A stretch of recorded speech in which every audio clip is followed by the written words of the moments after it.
What you're seeing me set up here over my shoulder is an exercise that demonstrates James Reason's overstretched elastic band model. It's an exercise about balance, not either or. And what it says is that when we set up our policies and procedures, we're looking to make a big profit, but without hurting anybody. And that's a balance scorecard. That's setting things up in balance.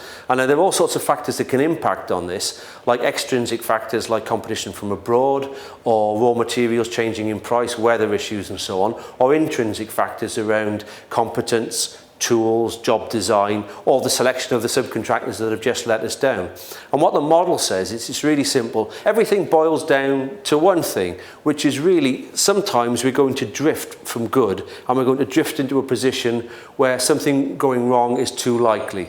And everything that we do, whether it's safety leadership training, whether it's behavioural safety, safety culture enhancement, boils down to one thing, which is how quickly can we spot we've overstretched and how quickly can we snap back into genuine balance. This works as a good introduction to some really interesting findings that have come out of America, a very large longitudinal study looking at American troops. And the findings are, bizarrely, that positive people don't have fewer accidents than negative people. Now, positive people, of course, are what we want, and they do all sorts of things she-related that we really want. They recover more quickly from their accidents. They come to work with bad backs and do stretching exercises in the corridor rather than not coming to work. They involve themselves in accident investigations. They come up with creative solutions. They're better trainees.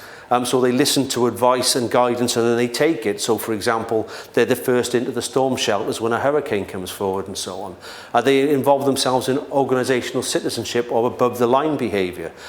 Hundreds of things that we really want, but bizarrely, they don't seem to have fewer accidents. Why they seem to have a similar number of accidents is really interesting.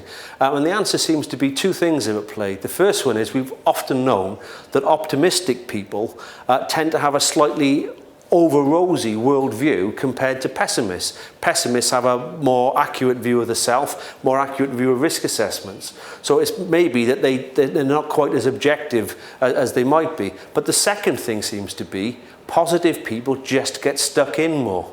Now there's a risk homeostasis theory going on here and demonstrated by my friends who jumped up to do the exercise.